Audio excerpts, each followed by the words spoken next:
Pour la gestion des utilisateurs, nous allons cliquer sur le menu Utilisateurs.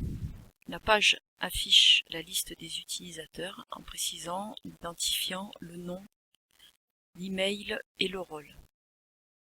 Toutes les actions qui sont possibles sur cette page sont décrites dans le manuel d'utilisateur de WordPress, page 56, au niveau de la gestion des utilisateurs. Nous allons juste voir là comment ajouter un utilisateur. Donc nous avons besoin d'un identifiant. Attention parce que cet identifiant ne sera pas modifiable par la suite. On va aussi attribuer donc une adresse email.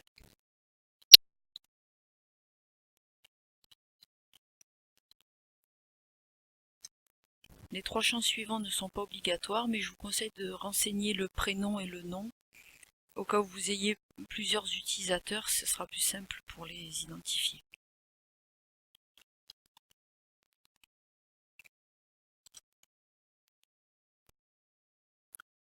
Vous devez ensuite attribuer un mot de passe.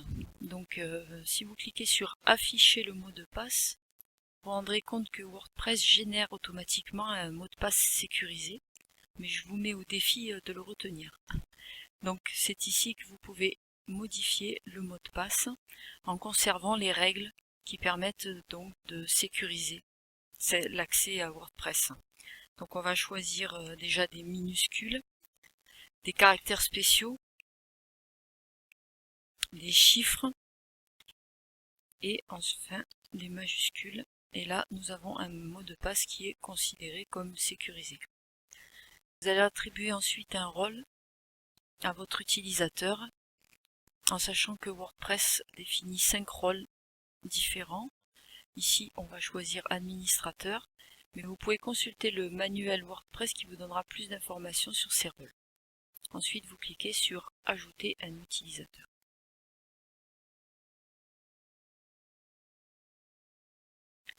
Donc une fois ajouté, il apparaît dans la liste. Vous pouvez donc le modifier en cliquant sur modifier. Donc vous avez beaucoup plus d'informations sur la page de modification. Je vous invite à consulter le manuel d'utilisateur pour avoir un petit peu plus d'infos sur la nécessité de ces options. On va s'intéresser ici surtout aux informations les plus importantes. La seule chose qu'on peut dire ici, c'est que l'identifiant, lui, ne peut pas être modifié. Et ensuite, vous pouvez modifier toutes les informations, ajouter toutes les informations que vous souhaitez sur l'utilisateur. Ensuite, vous pouvez mettre à jour l'utilisateur. Retourner sur la liste.